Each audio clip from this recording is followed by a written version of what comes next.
what sort of messages are you picking up here at the moment? Look, there are all sorts of expectations on men.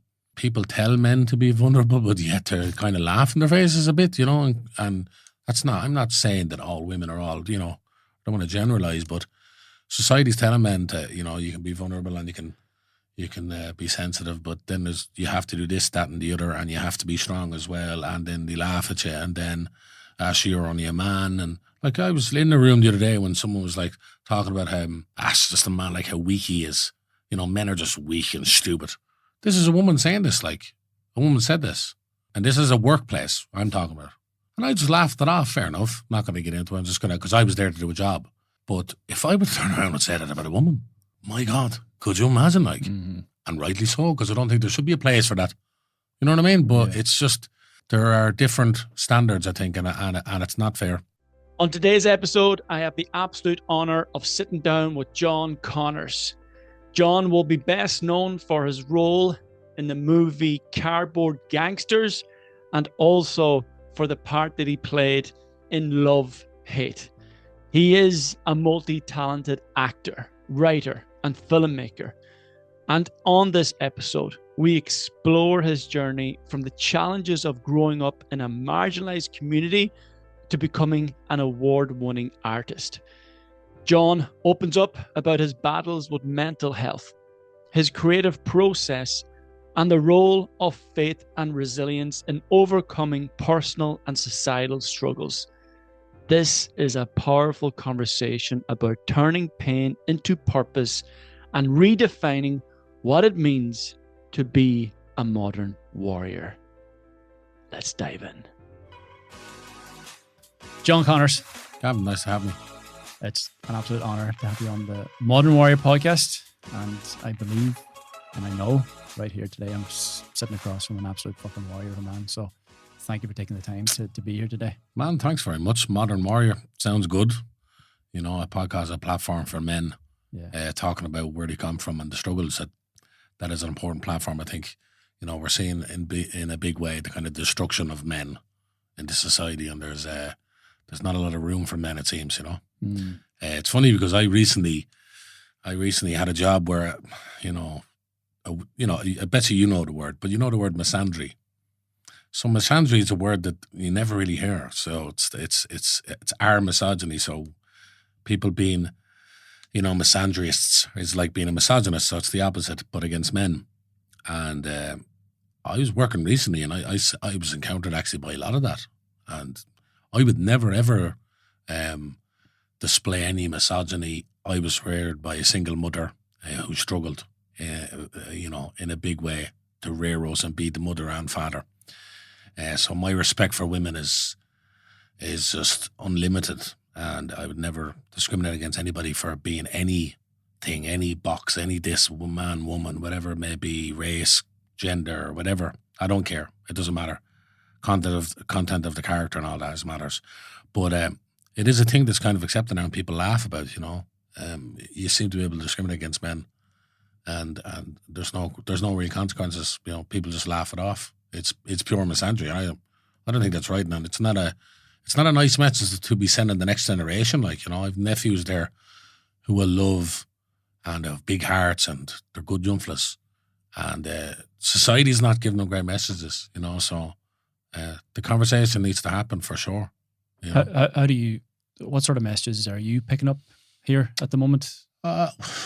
Look, there are all sorts of expectations on men, and I think that people tell men to be vulnerable, but yet they kind of laugh in their faces a bit, and that's not. I'm not saying that all women are all. I don't want to generalize, but society's telling men to you can be vulnerable and you can be sensitive, but then you have to do this, that, and the other, and you have to be strong as well, and then they laugh at you, and then so you're only a man. And like, I was in the room the other day when someone was like talking about how just a man, like how weak he is.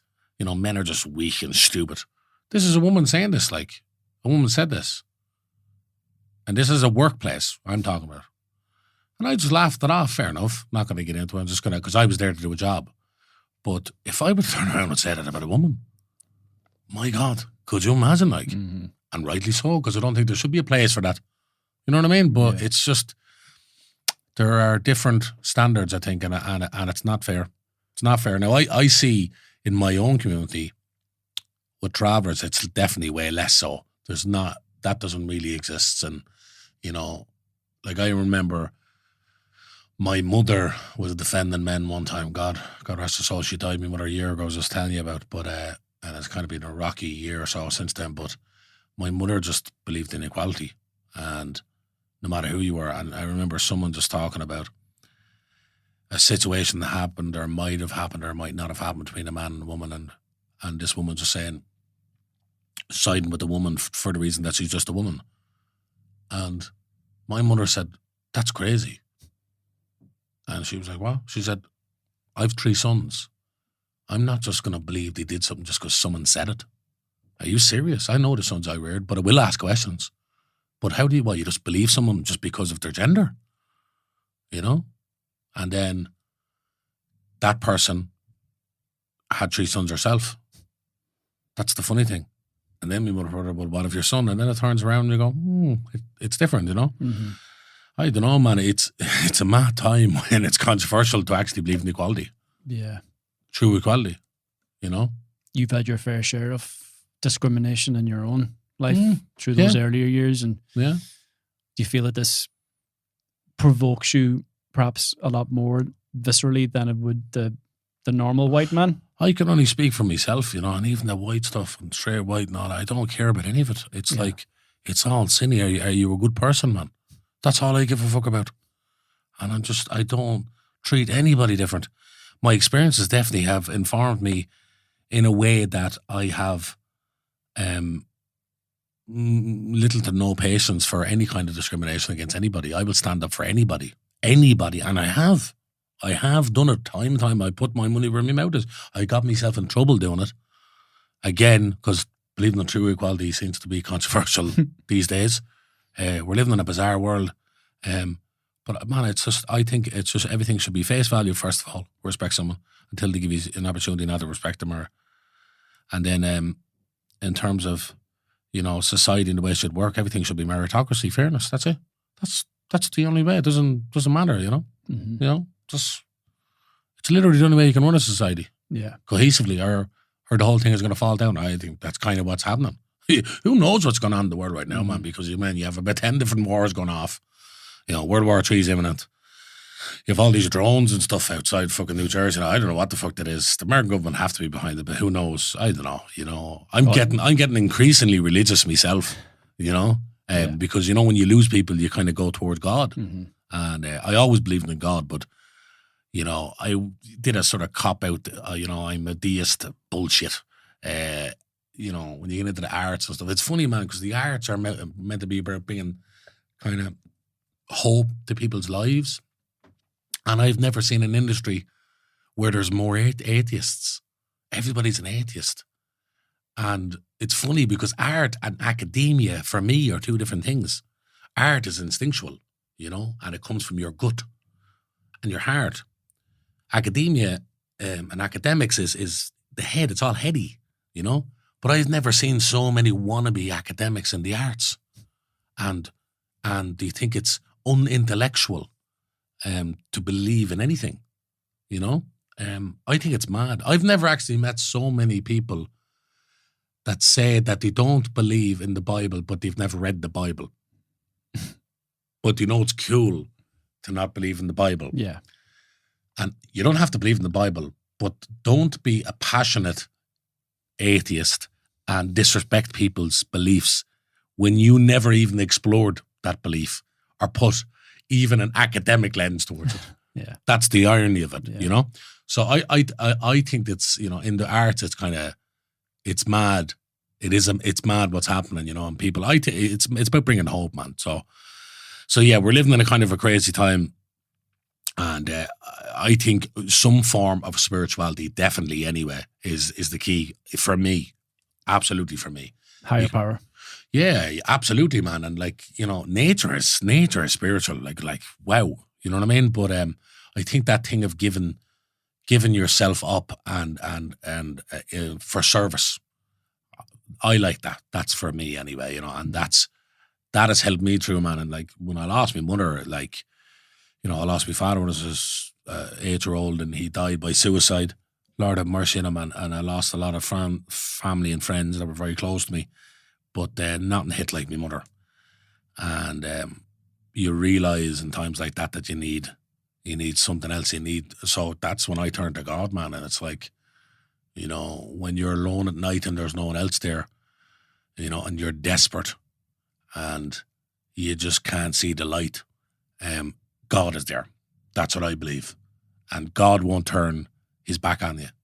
So I've had a renewed sense. Now I'll say religion. For years I would have said spirituality, because I was doing the kind of actor wanky thing. And, you know, afraid to say I believe in it, or because I probably didn't. I probably just went away from it, you know. And you grow up and, you know, you go to church and you're sort of forced to go on. There's, you know, there's all these things, you know, and then, you know, the church stuff, you know, the Catholic Church and what happened. And, you know, I make the distinction between the church, which is an organization which is capable of being corrupted, and the religion, you know. If people start coming at me, go, oh, you're some mad Catholic mad. No, listen, go and watch my film, The Black Wealth, which takes the Catholic Church apart in a relentless way that no other Irish film done. So they can't say that. But I think the religion and the organisation, the church, are different, and people's own personal faith as well. I don't even know what I am really, but I'm looking to Jesus for sure. Yeah, you know, and I look at the words of Jesus, I look at the actions of Jesus, and I look at the philosophy behind Jesus, and I don't see no wrong. So, you know, on that spiritual path, man, and it's definitely bringing about peace and clarity in my mind. I can tell you that. Like, it's a reason why this works for people in AA and NA and all that. I mean, it's not science. That's the thing. Yeah. You know. Do you think that your mother's death has brought a new sense of life back into your world? So, the 2 months preceding my mother's death, I had a number of mad spiritual experiences. So one night I woke up at 3 o'clock in the morning, and I was sleeping in the bed my mother died in. And I looked after my mother when she was dying, like a carer of me and my brothers, and tried to do her best because, you know, she was the best mother imaginable. And anyway, I woke up at 3 o'clock in the morning, I looked across the room and I could see my mother. And I know this is going to sound mad to people. It is what it is, but in a hazy sort of, it was like a hazy picture of her I could see, right? And I got freaked out by it. And the next couple of months, I had a number of freaky experiences. I'll actually send you these videos, man, right? I'll show you them. So my mother used to always talk about lights and her electric going off and her lights, and always used to say if she died, she'd come back and flash lights and on. She used to say this, right?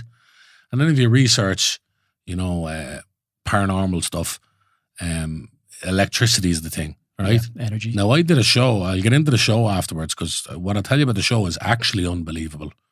And I wouldn't blame people not to believe me, but I have the evidence for it. The show I did, right? And this is before my mother died. But anyway, a couple of months after my mother died, lights just start going on and off everywhere I went. And it started, I was staying in a house in Lochshinny. I was there for years.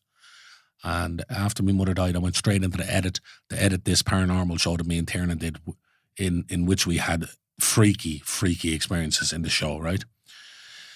And doing the edit was really scary because we had to listen over a lot of the things that came through the mics and stuff that we didn't even hear the first time, right? But lights start going on and off randomly in the house. And I was like, what? It started the first day where I walked down the road and I was crying basically, and I was praying to my mother. And I had to walk my mother every day because she was trying to stay together so she wouldn't deteriorate, you know. And I felt a pinch on my side. And I got on the phone to me in a WhatsApp group in my family, and I said, lads, I'm just doing a walk here from Rush to Lochshinny. And when I said that, a light bounced off the ground, and I looked up and it was the street light right above me, right?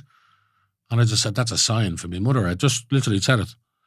Went back to the house, it happened in the house, and the cupboard lights start going on and off, right? This is weird. The light upstairs start going on and off. Now Tiernan, who was previously a staunch atheist because he's an integrative psychotherapist, a cognitive scientist and a psychologist. So he's an academic to the extreme. Yeah. He was going, what the hell is happening? And I actually brought one of the Talking Bollocks lads over, and you can ask Terence. Terence, right, came over because he was in the show, and we were doing the last little bit, and a light came on over his head that wasn't plugged in. It was no plug. It was from a plug wire, this light, a lamp, and it went on without him being plugged in, and he got freaked out. He can confirm this. So everywhere I went in, lights went on and off. While lights went on and off, there was a light at the front of the house, a gate letting us in, that started going on and off. Anytime I approached that gate, that light went on and off. Right? That doesn't happen. It only happens when you open a gate by ringing it. And then just when I went near it, on and off and on. It's everywhere I went. I have so many videos, it's crazy. Have them all on my phone. Even when I went into England, one night I was in a hotel and I was doing a film over there, and I walked outside to have a smoke, and I was crying, again, my mother. And I stood right underneath the lamppost, and the lamppost went on and off then. And this is everywhere I'm going. I've loads of videos. I'm trying to get as many as I can because I'm finishing this documentary that I'm going to bring this in as a part of an angle to it, right? But let me go to the TV show, right? So the TV show is called Sleeping with the Entity, right? Now, me and Tiernan have a production company together, Cluster Fox Films, and we made a few films. And we made this film called Endless Sunshine on a Cloudy Day. It's a documentary about Jade McCann. Now, Jade McCann was an online mental health advocate, and she was great, but a great singer. And me and Tiernan really encouraged her singing, and we followed her while she got diagnosed with cancer. Now, her father got diagnosed with cancer. 2 weeks later, she got diagnosed. So we started making a documentary about her. She asked. So we followed her, and long story short, we followed her whole way to her death because that's what she wanted. So we wanted to pull out, say, halfway through. Both her and her father set us down and asked us not to, because basically they didn't want to lose their purpose. The documentary was giving them purpose. So it was a weird one, but we had to follow them the whole way. So she died, and then he died 6 weeks later. But we were in the edit one night, and we were including a shot of the documentary that she didn't want in it. Now, it was nothing bad, but it was showing her makeup being done wrong, or tan, yeah? But when we tried to include it, the computer went off, right? And all the electric in the house went off, right? But we never thought that the first time. But then this happened about 3 or 4 times in a row. And we were like, what?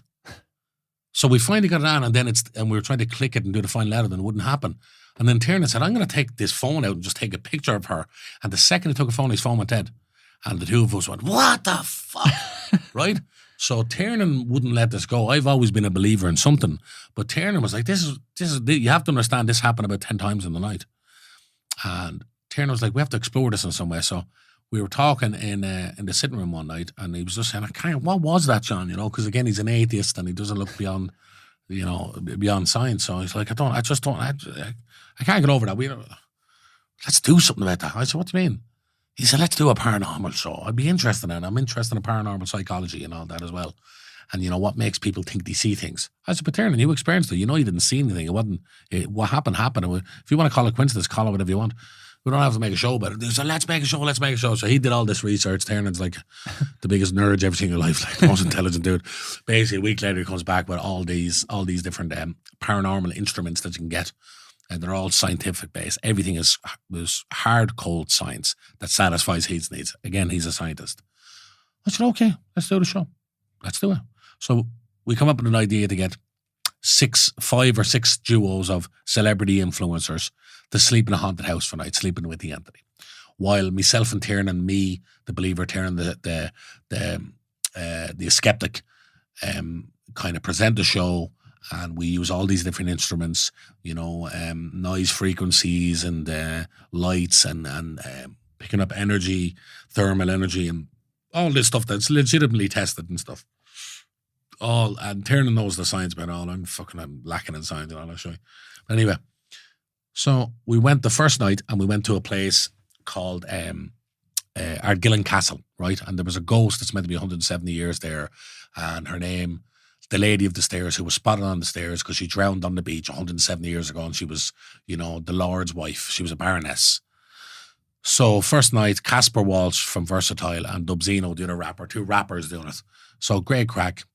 They did the Ouija board. The Ouija board was working away as it's meant to work away and all this. But you don't know if people are doing it over power or suggestion. You don't know. And I don't know. So the lads went down to explore the lady of the stairs, and Casper saw the woman at the stairs. And he took off running. And he shouted, "Ah!" We go, "What?" So what we did was we ran towards what he saw, and we caught her whole body shape on a thermal camera right on the stairs where she's meant to be spotted for the last 107 years.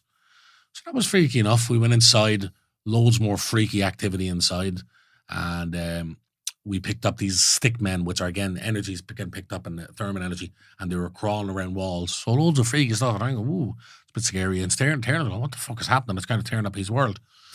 So then we go to Wicklow Jail, and it gets even worse, even darker in Wicklow Jail. We people screaming, "I'm Irish, please help me," coming through. People talking about Michael the Archangel, voices coming through, loads of thermal stuff. And then we've Leap Castle, which most of the stuff in Leap Castle didn't come through on the night. We couldn't really hear it because of all the shouting. We heard it in the edit, and loads of freaky stuff, including telling me, "John, cancer," which I didn't know that was about my mother, right? Tiernan didn't even tell me till a year later that my mother had cancer, or till after my mother died. Because we left the edit after my mother got sick. I didn't know this was coming through. So if people think I'm fucking some mad joke, I'd hardly say that, you know what I mean? But the worst one was this. We went to the Hellfire Club. You know? The Hellfire Club, Dublin Mountains. Yeah. Oh my God. So the Talking Bollocks lads, that was their episode. And they arrived and were like, "No, listen, John, just let you know, like, this is going to be a shorty episode because we don't believe in any of this shit. It's all, we're some men of science." I said, "No bother. Now, I'm already having the last 3 or 4 nights." And so is Tiernan. And Tiernan's whole world's upside down. So Tiernan goes, "Okay, we'll see." And they were like, "Men of science, blah, blah, blah." I said, "Yeah, we'll see. That's no bother. I knew something was going to go down." And basically, we had these little cat balls. And cat balls will go off only if you touch them, you know. And if a ball goes off, it's pretty scary, and it's pretty, you know, great on camera, and it's visual, you know. But not only did a ball go off, a ball came about 6 feet across the room to me and hit me. And this was right after Calvin said, if that ball goes off or I'm losing anyway, I'm out of here, right? Because he's had to get in a few little shares already. This is the man of science.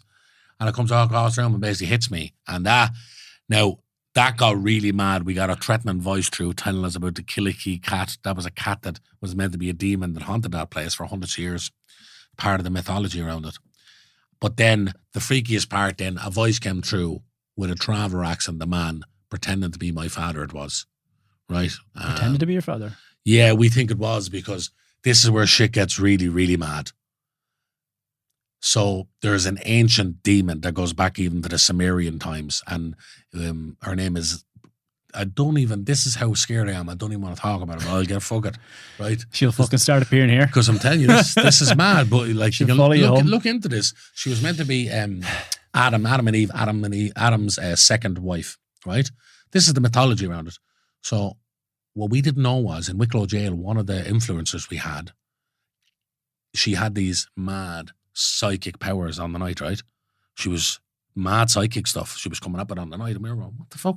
Me and Tiernan were going, "What's going on there? Like, how does she know this? How does she know that?" We couldn't make sense of it, right? Did she know she had psychic powers? Yeah, she knew, but we didn't. She told us she did coming in. We were like, "Yeah, right." We took way out of that, but she did, right? What we didn't know is, before she did the show, a few months before, she did this like ceremony and gave her soul to Lilith. Right, this demon woman. I know this sounds mad, bro. I understand. Watch the show, right? Because I will give this show to any journalist, as in the raw tapes and edit of this. If they want to look at it any way they want, without any of us even being in the room, they can have it. They can tell us. They can take the sounds raw, everything raw, the raw footage of everything they can take, right? If they think I'm bullshitting, no problem. I've sent that challenge out before. So the one thing Lilith the Whip does is pretend to be dead people and ex-loved ones to bring you in. But we didn't know this. We did not know this till months later. But the next night, so we did the Hellfire Club, and we hear, "I think it's me father's voice." Again, this is in the show. Freaks me out, so I just... How are you hearing it? Is it through... He's coming through a box, yeah. Box, John, my son, and telling me stuff, right? Now, I got freaked out and I just walked out of the place. I said, fuck this. I didn't even get really scared. I was just more disgusted. So I was like, is this something pretending? I wasn't sure. So you didn't know. No. You thought this could potentially be a father, but yeah. And then I listen to me. I'm not naive to the fact that I'm sounding like a maniac to people who have zero belief in anything or haven't experienced or haven't experienced anything. I'm not. That does not escape me. I know people are going to watch this podcast thinking John Connors is mad cunt. What else is new? But this is my experience. We're seeing a different level of madness from John today. Yeah, exactly. So in the next episode we went to Wexford and this voice kept through and kept saying she's Lilith and she kept talking dirty, right? So we didn't know even what Lilith was, right? So long story short, loads of freaky stuff happened. I couldn't sleep for months after this. Casper Walsh, the rapper, he went and became a born-again Christian over the show because of what he's experienced on the show. He'll tell you this. He's open about it. He's born again over that show.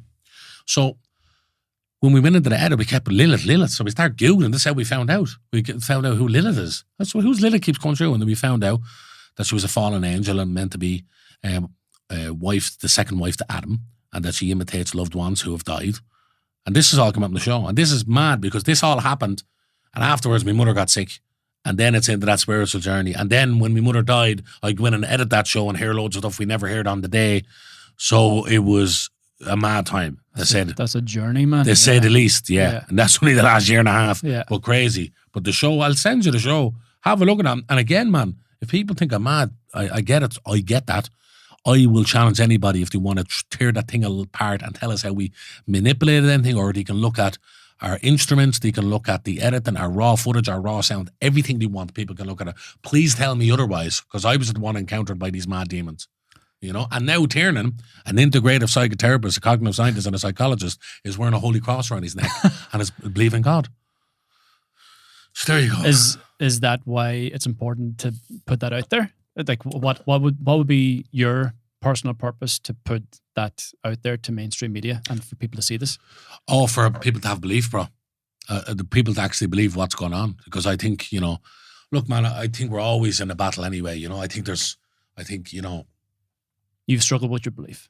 Oh, yeah, I've definitely struggled with belief or definitely synthesizing what it was. I think the further you go away from a literal God, the more vague things get. Do you know what I mean? And you're going, man, I believe in this and I believe in the trees. And you begin to find God in all the wrong areas. Yeah, I think so. And, there's hokey pokey shit going on. And, a lot of, it's funny because people, they get into mad stuff. People that consider themselves spiritual but would never say I've read the Bible or wouldn't believe in Jesus. Jesus never did wrong to anybody. But if someone said something about a different religion, they defend that religion, but they wouldn't defend any form of Christianity. And then these are the same people that might believe in some ritualistic stuff, or they might be a Reiki master or some shit, which is stuff with way less evidence. Most academics, if you want to go down that road, believe that Jesus Christ of Nazareth actually existed. Mm-hmm. So that's most people would say. So at least that. So I definitely see that, we have a religious vacuum.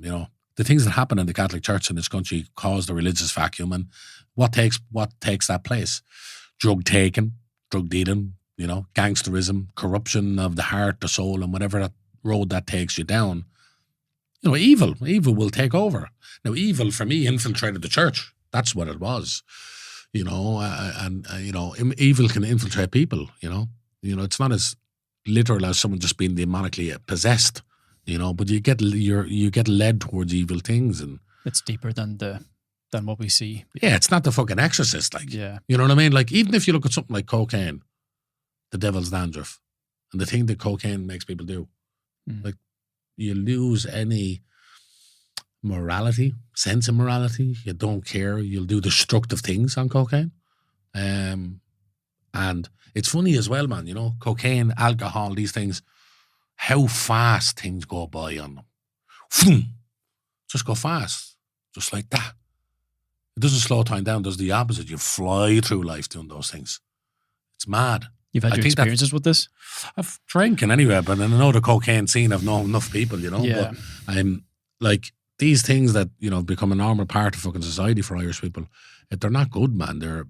I think they're bad for our spirit as well. I think they take your spirit away. That's what I think. they sedate you as well. They totally do. Yeah. They totally do. Kill your drive, kill your ambition, kill your energy, without a doubt. kill your soul. Kill your soul, bro. And I was only looking at studies there today. They reckon that like if you were drinking regularly for a couple of months, it'll take a couple of years to get the alcohol really out of your system. And same with cocaine. Like they talk about 3 days ago, it doesn't really get out of your system. The sort of in terms of how your brain operates, you know. Yeah. So yeah, man. I definitely I'd love to see people searching a bit more or not searching, but maybe having a bit more of an open mind, you know, because we have been fucked over by the Catholic Church in this country and what it did for people's belief, and it's terrible. That's why I meant the Black Wealth. It's about intergenerational trauma deriving from clerical abuse. Was that film driven by anger from your personal perspective? And it's well, I more than that, man. It's funny because you know, it's like sometimes I wanted to make that film for a few years, and I tried to. And Screen Ireland said, don't even submit it, you know, because they thought it was too dark. And I was just happy enough with that and going, okay, I'll just go a different route and do other stuff or whatever, whether it's act or I'll direct eventually and whatever. I directed loads of shorts and I directed documentaries and stuff.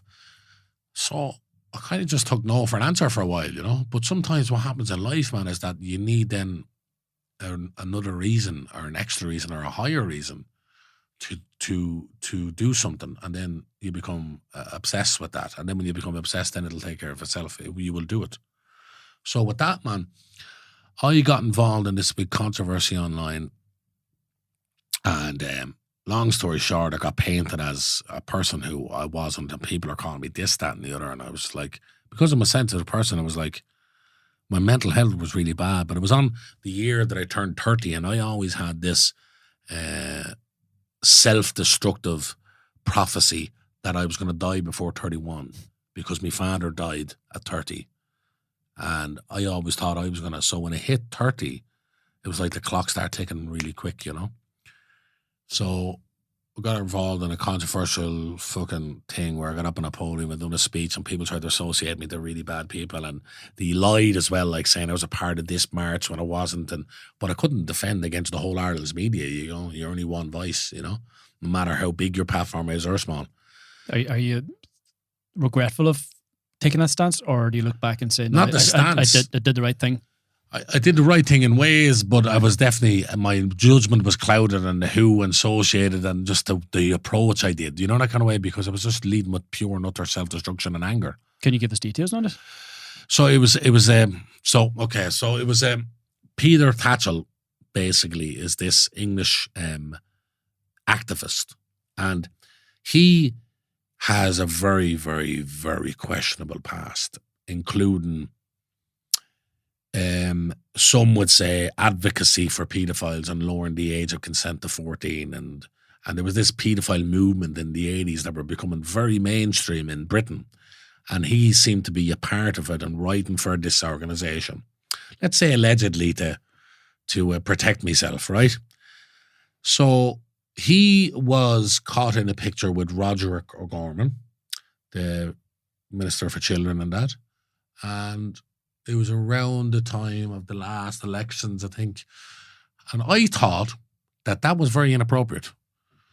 He was about to be the new Minister for Children, and he's in a photo, and I think he called him a hero of the LGBT thing. But he knew that controversy.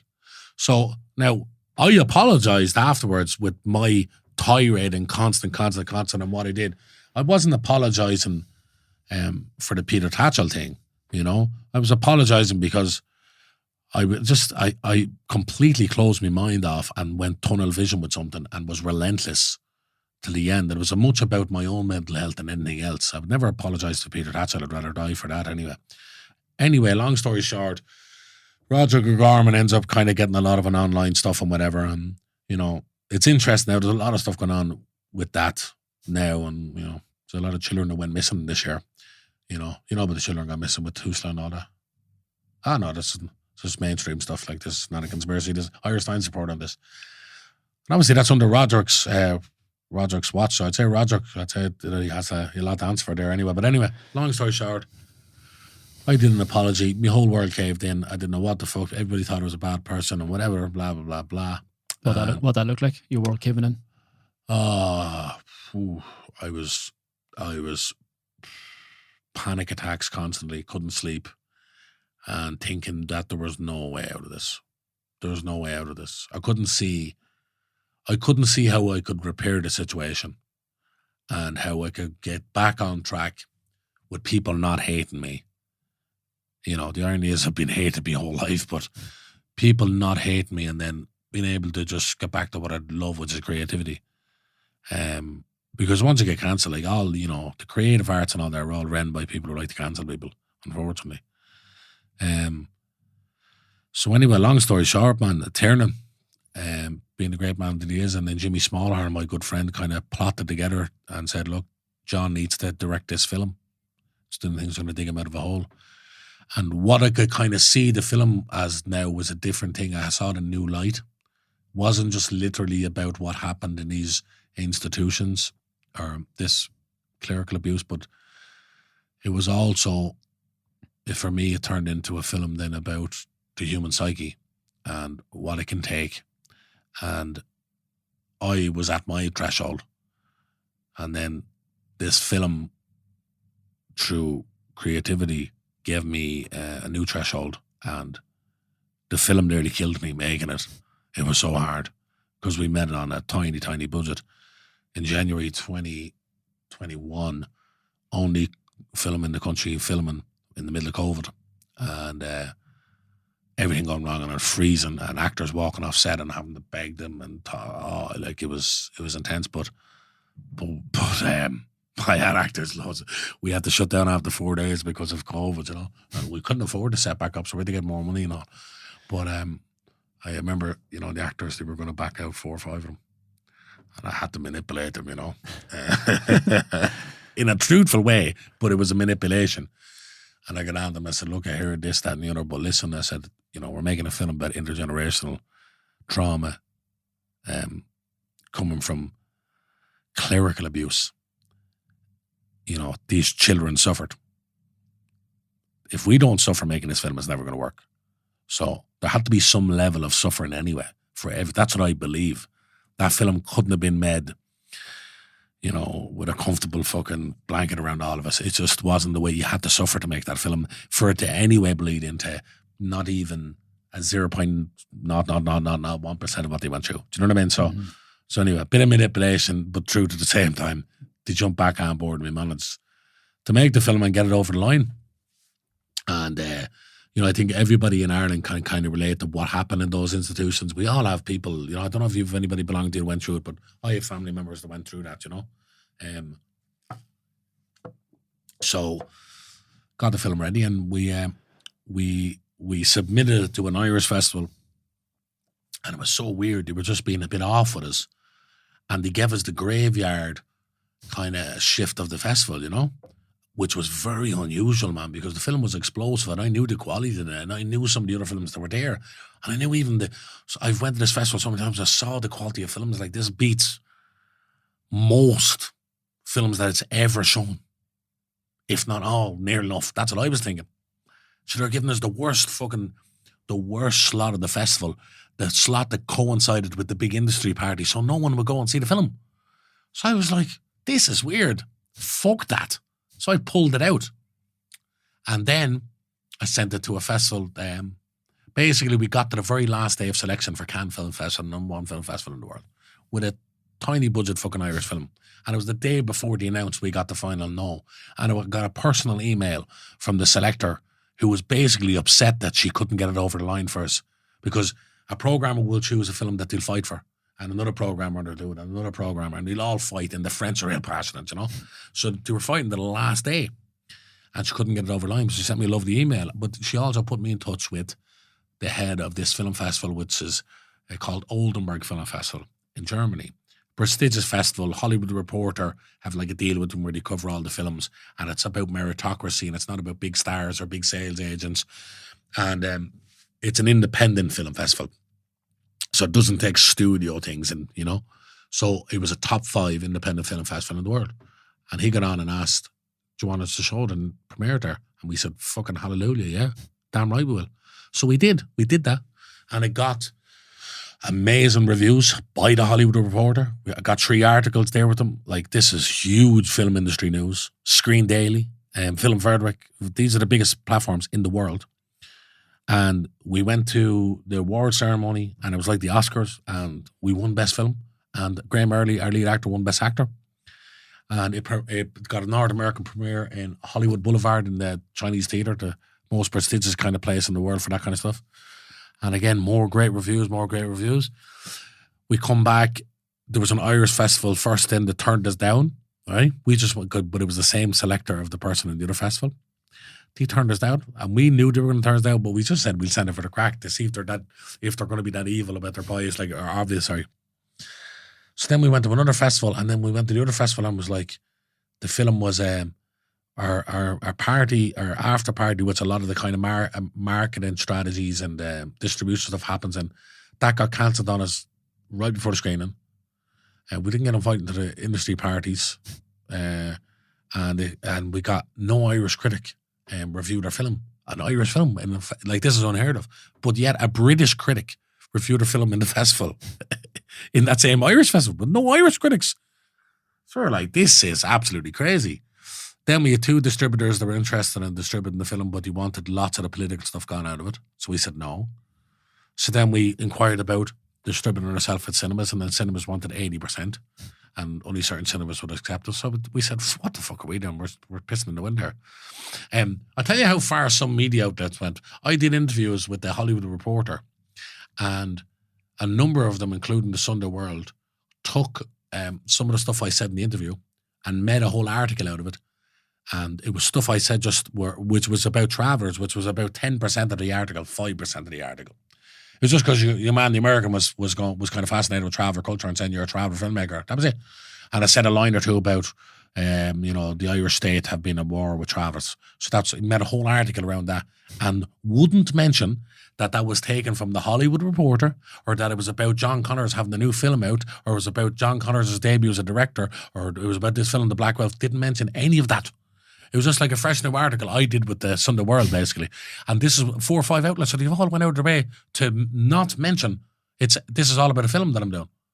Like, no one would get behind it at all. Then when I start giving out about all this stuff, and then I went on a social media kind of rant, I'd say, then they start picking up stuff then. Finally, when we launched it ourselves and morphed that TV, our own platform, and got it out there in some way. But again, we've a global deal with this company slated, so there's a lot that comes still from that film. And but the people that have seen it in Ireland, we've gotten great fucking responses from, and people who are seeing the kind of intergenerational trauma and seeing their own life. So it's an important film anyway. So yeah, people don't want to know the truth, though. The truth is very uncomfortable.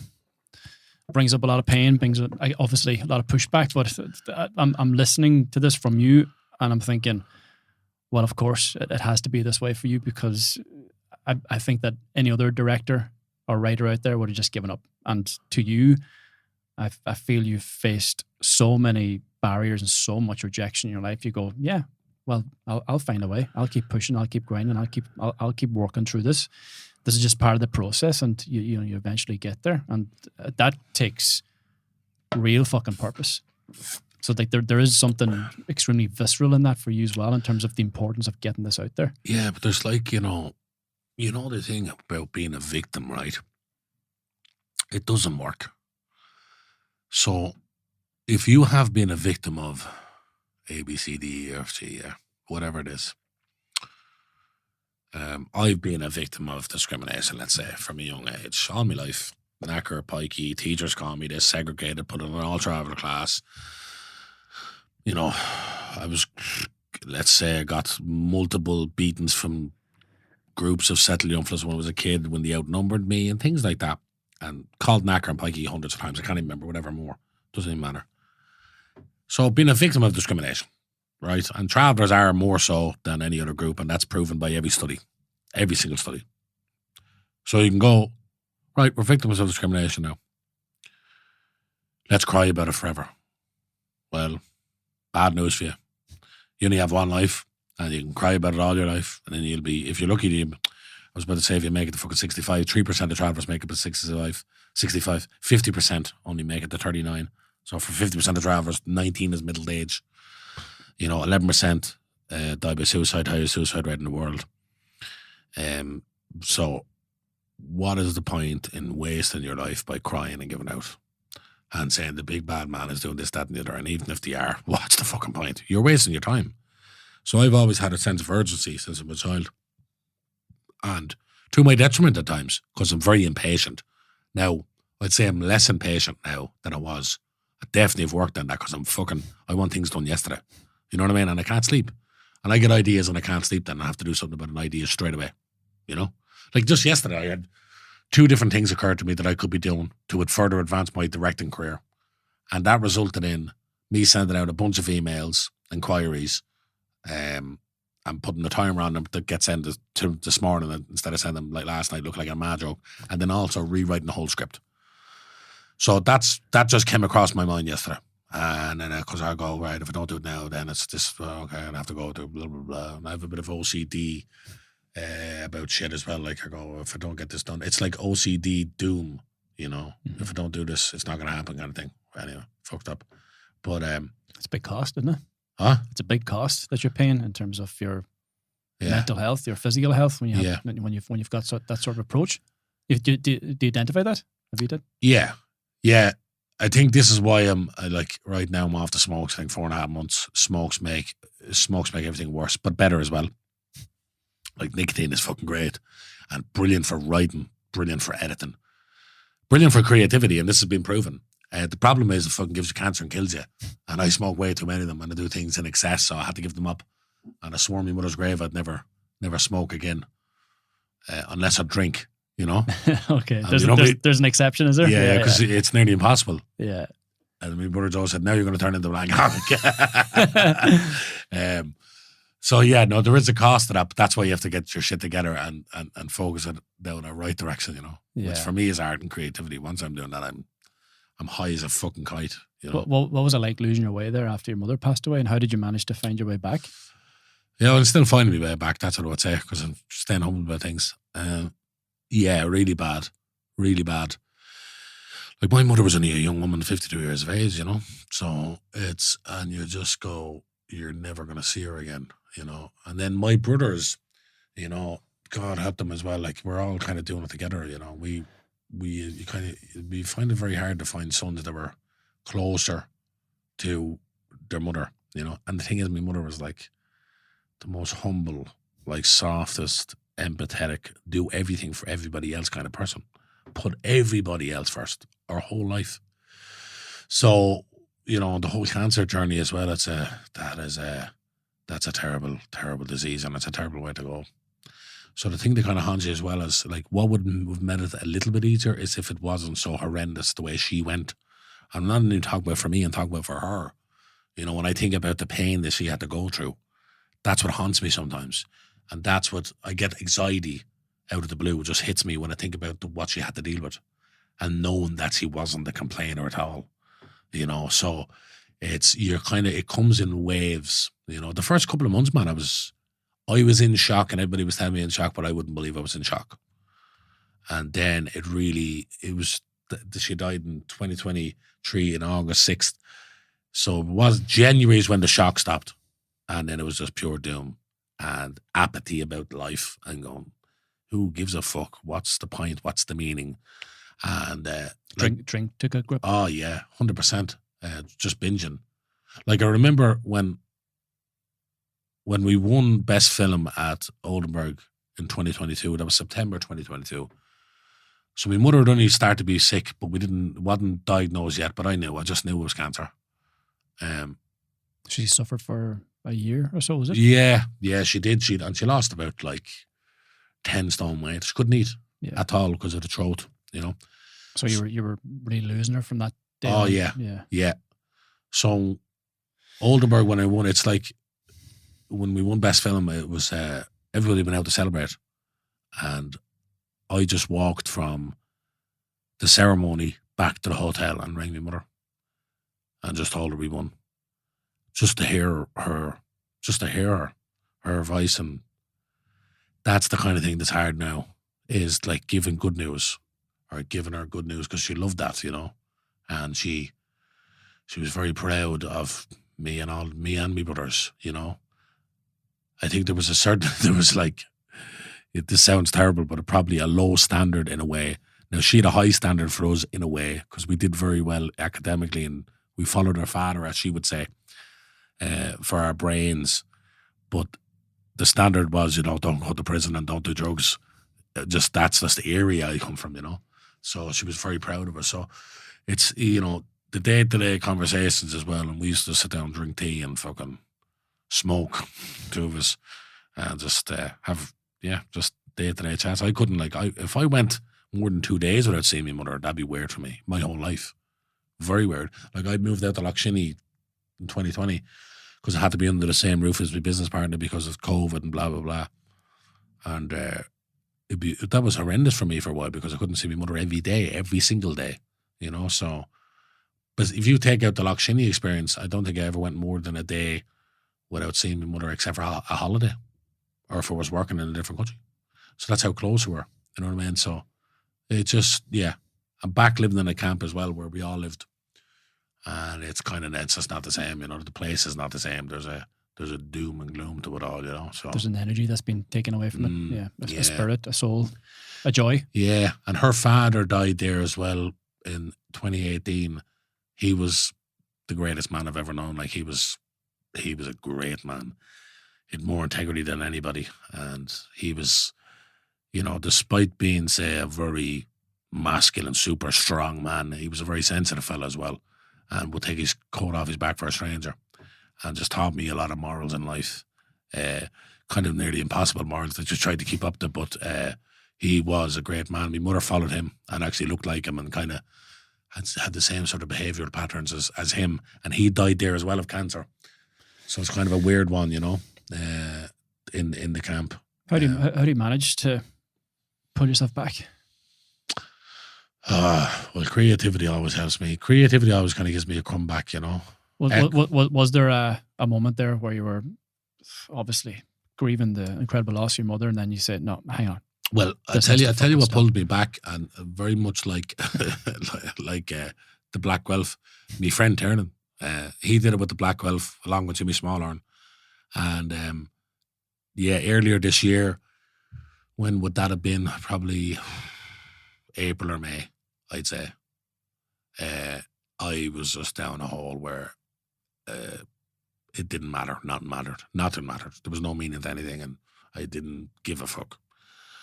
And I was a heavy binging, and just giving up on life. And I was thinking, if I die, I'll see my mother. That's what I was thinking. And I suppose there was and it wasn't a literal suicide or whatever, but it was probably what they say, an internalized one, you're not really conscious of. My behaviour was suggesting that anyway. And Tiernan's just stalked me. Like, he was stalking me, and I was just avoiding him, like dodging him. And when he came into the camp, I pretend I wasn't there and all. I was hiding from him. And he wouldn't give up. Tiernan wouldn't. And he runs a program that's based around kind of mental health education and exercise and creativity. And that's where we met years ago, where I was a support worker and he was managed the program. And I brought a bit of acting to the young fellas, and then I left, and 4 years into the job or whatever, just because I was getting so busy with acting and whatever. And then me and him set up a company together. So, but this is his philosophy, and he sees it work over and over and over. So he was just like, you need to get up and you need to pull yourself here, and this is, and whatever. So he just started picking me up every morning and bring me down to the same program I used to work in, and just to train with the lads doing circuits, stretch band exercises and body weight stuff and all. And I think I did that for about 6 weeks. And what happened was, I think that my chemical imbalance was so low from all the drinking and binging and no sleeping and sleep deprivation and sleep apnea and all that. And just that trauma, that vivid trauma. But after about 6 weeks of training, I was way better. Usually, you just train, you get a buzz. I wasn't happening for the first few weeks. I was training every day and I was getting no buzz. which it's like it gave me a fright because I'm not a person who was a stranger to training. I was a 3-time Irish boxing champion, 4 nation gold medalist, training since I was a child, doing multiple sports, winning gold medals and loads of them. I know what training does. I know the benefit to it. I know how good it is for your head. So when I was 2 weeks into training and I was feeling exactly the same, I was going, what? I've never encountered this level of depression before, when it was doing nothing for me. And I was getting good sweat-ups. And I was going doing sea swims. So, like, the dopamine must have been so low. But I just kept going at it. And I started to tidy up the diet a bit and dropped a bit of weight. And then I just started to feel better. And then after about 6 weeks, then that kind of dragged me out of that pit. You know, and then you slip up and then you blackguard and whatever. But I've been on the straight now for a while and feeling a lot better and working and doing bits of acting and, writing and, yeah. Are you conscious of that black dog on a daily basis? It's just, how do you manage it? It's just, Well, how I manage them, first of all, when someone says to me, John, and I get a lot of people hitting me up online because I've done documentaries and I do sometimes videos on TikTok and stuff about mental health and whatever. And it seems to really hit those whenever I do things like that, because I think there's a real appetite out there for people who are one massive. Yeah, who are just kind of desperate, What I would say, if someone says, I'm not feeling great, John, I'm whatever, first of all, I'd say, are you drinking? Yeah. Right. You taking drugs? Yeah. Are you eating shite? Yeah. Are you not exercising? No. Do you go on walks in nature? No. Do you do sea swim? No. Well, you've a lot of things to try before you start going down the fucking medication route or even therapy, I'd say. That's what I'd say. Do you talk to anybody? No. Okay. Well, talk to somebody, because if you talk to somebody you love, they want to hear what you say, because they want to keep you. They don't want you to die. Go and exercise. Clean up the diet. Stop drinking. Do you smoke? Smoke less. These are all the things that, first of all, are the things that get in the way before you even have to fucking, you know what I mean? Before we go into deep trauma. All these things affect you chemically in every different way. And inflammation is a huge thing. Anything that inflames your body in any way. Like when I give up smokes, I got a week of kind of bad anxiety from it because you're withdrawn from the nicotine. But then after that, you feel way better because your lungs are fucking inflamed. Your whole body's inflamed. Like if I smoked a cigarette right now, right, every injury I have in my body, and I've loads of them from the years of sports, would all inflame straight away. I just get loads of niggles all over my body. So that's what I'd say to people. First of all, cut out all the stuff that is obviously unnecessary for your body. Take them and then see how you're feeling with things, and get busy. Structure is the main thing. And I know this and I forget this myself. And I know all the things that are good for you and I also forget them or ignore them. And it's a circle. You keep going around a circle. It's not a straight line, and Tiernan keeps coming back into my life, explaining that to me over and over, because I always thought that when you resolve something or you resolve a trauma and that's it, I never have to deal with that again. Yeah, right. It's going to come back and haunt you again and you're going to have to fight it again. And whatever it is, like I had to deal with my father's suicide my whole life without even knowing it. It set me down a very destructive path when I was a teenager and got me, when I was a really successful boxer and going to make it and going pro and all that, then bam, bam, bam, trauma comes to collect and start going mad and getting involved in street fighting and violence and crime. And it was all a reaction to this unresolved trauma that was chasing me my whole life. And then you think you resolved that, and then bam, bam, bam, late 20s comes back again. Think you resolved that, comes back again at 30. Why? Oh, he died before he's 31, as I said before. So all this stuff keeps chasing you, and you have to just keep fucking facing it, keep turning around and going, no, I'm going to face it now. And sometimes you have to ignore it. Sometimes you have to repress it. And what I mean by this is, we're given those tools sometimes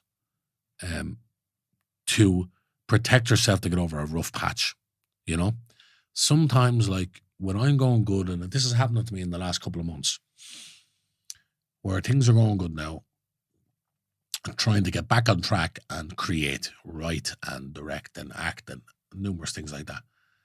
And I get a wave, and it's an image of my mother, when she was sick and screaming, and it was really bad. And the image just gives me a pain in the gut straight away, and I get a sting in the chest, anxiety. And I just tell myself, ignore that now. Deal with this later. And that's it. And you have to do that sometimes. You're not always in a position, or nor should you, of just going, right now I need to just take this all in and stop doing what I'm doing and talk to something. No, we're given these instincts for a reason as well. Sometimes you just repress it for a while, knowing I'm going to deal with it. You know what I mean? And that's what I'll do. And then sometimes I'll just go, it might be a Sunday and I'm doing nothing, and I'll just watch a few of her videos and I'll have a cry. And I'll let it out and I'll talk to her for an hour straight. You know, and every night I pray to my mother and say, good night, mother. Love you. Miss you. Every single night. So I do that anyway. So, but sometimes you have these instincts and you need to use them, because you have to get through a daily life as well. You know, you can't just go, I sit down and cry every day. You can't do it. Yeah. You know what I mean? And also that thing of trauma and all this stuff, very good to talk about it a lot. But there's also this thing around trauma. And Tiernan was even telling me about it, where people become obsessed with their own trauma. That's dangerous too, man. Because that gives you all the firepower that you want to make excuses. You know? You become addicted to your story. Addicted to your story, man. 100%. Like, definitely don't repress everything, for sure, and talk about things, and especially when something is so new and fresh to you. But don't get addicted to that, as you said, the story and the trauma, because you're then, that becomes your identity. Yeah, and it shouldn't be your fucking identity, you know, because what happened to you isn't who you are. You know what I mean? Yeah. The past is becoming the present, and you decide who you fucking are. You know what I mean? And you can decide that the trauma is who you are, and then you're fucked. Yeah. But you have to move forward, bro. Yes, man. This is why I fucking love Rocky.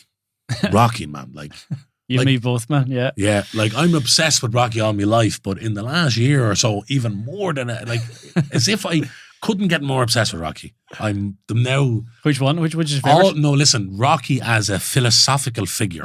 Yes. Right, but number one is the best. Yeah, right. Is the best. And I think Rocky Balboa is the second best. But I love all the action of the threes and the fours. And number two is good, and five is better than people say. Yeah, you know. Yeah. And then the last you one that you had that moment with Mickey in five, which. Yeah, get up, you son of a bitch, because Mickey loves you. Yeah. And what I love about it, man, it's a simple bread and butter philosophy about overcoming grief and trauma and hurt and pain and rejection. That's what it is. It's very simple, not done in a fanciful way to alienate people with Shakespearean dialogue. It's straight meat and fucking veg philosophy we can all understand, and gives you a punch. And that's what it is, man. Never give up. Always get back up. You know, like that scene. That's like that scene in Rocky 1 where he goes the night, and this is mad. Serendipity happens with art and life and everything. These sort of series of events that are fortunate. It seems like fate. It happened with Rocky because when he went the night before the fight and he saw that the shorts were switched around, well, that was just a production designer mistake. So they made that a part of it. But the next scene wouldn't have been as good if that didn't happen, which is all I want to do was go the distance, you know? So that scene is all the more powerful because they don't even give a shit because he didn't even fucking get his shorts right. You're such an underdog. And then all he wants to do is go the distance because he'll know for the first time in his life he wasn't just another bum on the street. You know? Like, fucking hell. That's what we want to hear, you know? And he was a real life fucking Rocky. Sylvester Stallone. He was just a fucking actor version. You know, that shit is inspiring. That's real. That's stuff that we can actually take inspiration from, you know? Had to sell his dog. Had to sell his dog, Bookkiss, and ended up bought him back for like 5 times the money or something. You know? But I'm obsessed with Rocky, and I love all those speeches, and Mickey as well. I love the Mickey speeches as well. Yeah. Yeah. You see yourself in those movies? Yeah, you do. Of course you do. Well, I definitely know that I'm an underdog, or was an underdog, or I'm a million to one shot, you know? Yeah. Like, that's what I called Barry Cogan recently. You know, Barry, me and Barry are friends years, and we worked together on King of the Travellers and Stalker, which was his first starring role. Me and Mark O'Connor wrote that role specifically for him, and he just starts soaring after that because Barry is very, I would say, driven, like very driven. Like you don't get many people this driven, And I could see it in him. Like, he just never stopped. How do I get this role? How do I have to meet? I have to get this accent right. I have to do this audition and kill it. And he did it every time. And it was just no surprise where Barry gone. It was not to people who knew him, and I knew him very well, me and Barry, because we had a very special experience together on Stalker, making that film. It's no surprise. But Barry recently, because of fucking shit going on in his life with the girlfriend, has got a lot of online hate. And I'm no stranger to that stuff myself. But people are attacking him en masse, like, because he's so famous now. Like, tens of thousands of people, or if not more, and saying horrible things about him, man. And, you know, hearing rumors that happen between him and this Sabrina Carpenter girlfriend that he has, or ex now, or whatever.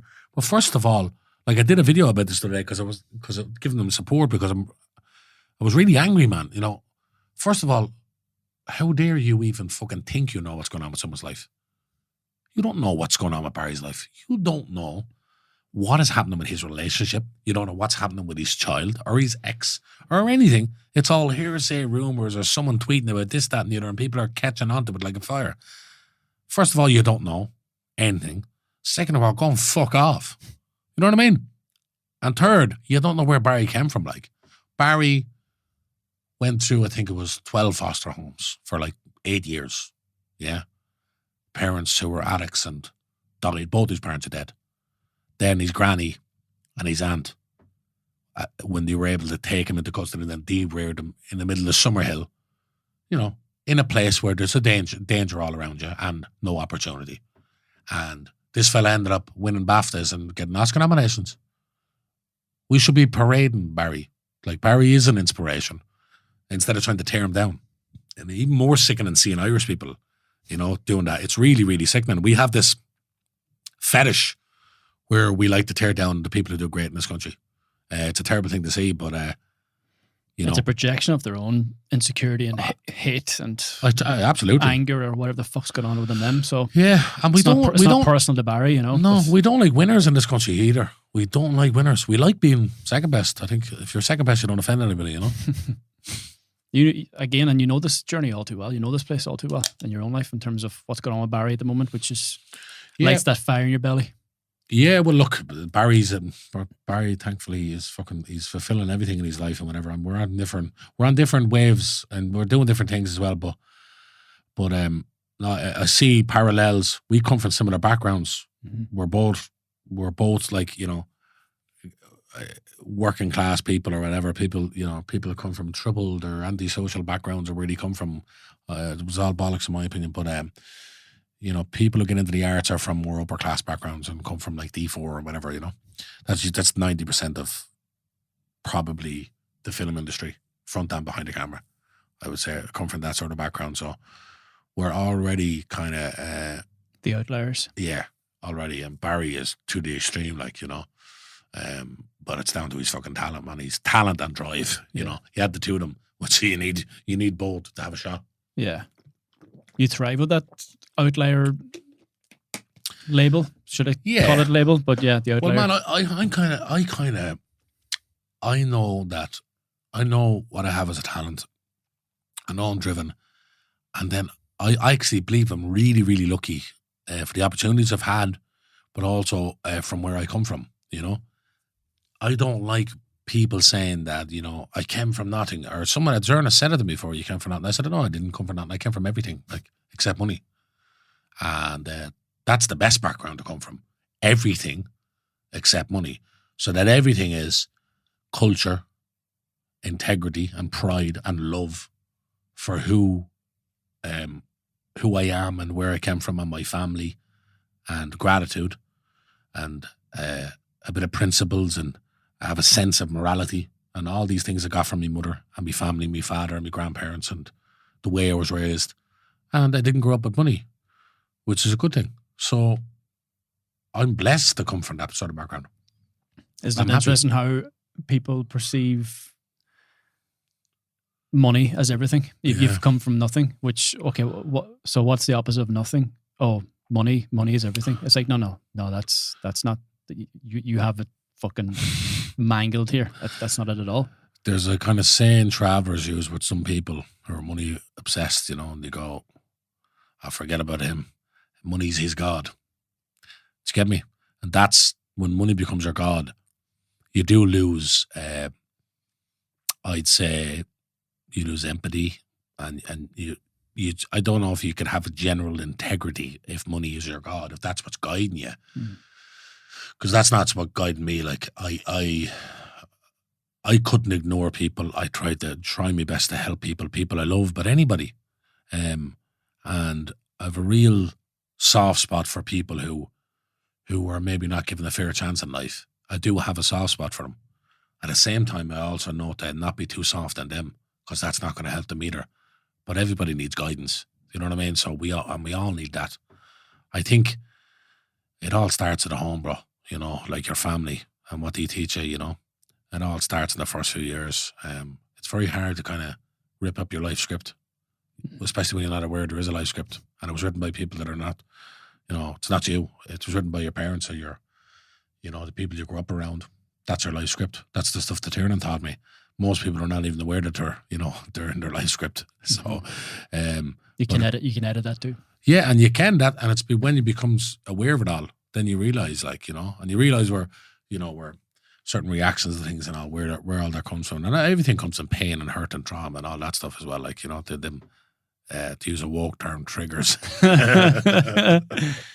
Let's not open that woke bucket there now. Yeah. I'll be here all But you know day. what though, man? You know, the funny thing about the woke thing is like it's seen as a left wing ideology or whatever, but it's not very left wing either. Like, but then there's people that are on the right and they're woke in their sensitivities too. Yeah. You know, and now it's just becoming too popular to call people woke. You know what I mean? It's just become the norm. It's just and it's just, they're woke. Fuck off. You know what I mean? Like, it's just, it's not even, I'm sick of it on both sides. I don't consider myself left wing or right wing. Either one, no.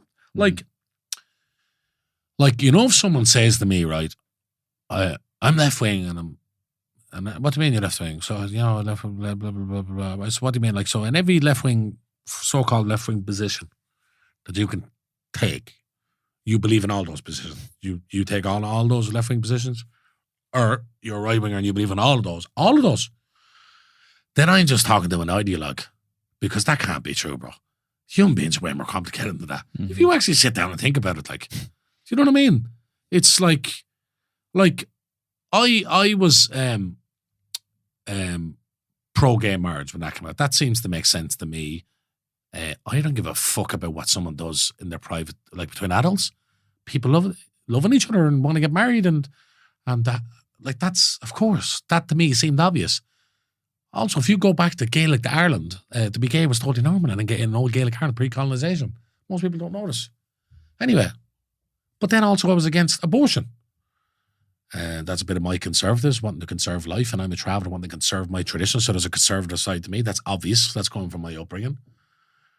But I pissed off so many people, on the right with the first one, then so many people on the left with the first one. But I don't know. I think that's life, man. Life is this, that, you know. I feel the way all across the board. Some things I'm in the centre with, and some, you know, because I think early on I definitely would have just said I'm this, and because of who I was. But I mean, yeah, but who comes up with left and right anyway in the it's first place? fucking, Where exactly. did that come out of? Like, just exactly, yeah. You know what I mean? Yeah, it's just fucking life. It's fucking madness. Well, it's another way to divide us and create like take sides. These tribes. Like we're like, Jesus, man, we're all tribal. Like, yeah, we're all fucking connected at the end of the day anyway. We're all. That's the thing. You know, disconnect us. Look, man, like, it's fucking cheesy as fuck, but it's all about love, man. That's really what life is all about, and that's the best thing about life. The Beatles said it best, man. Yeah. John, absolutely fucking love this conversation. I could go on and on here. We'll do another one again in the future. Definitely we will, man. We will. But for anyone who wants to reach out to you, see your good work, follow your work, follow your passion, follow your journey, where's the best place to get you at? Or John Connors online on social media. You'll get me on Instagram and Facebook and Twitter and TikTok.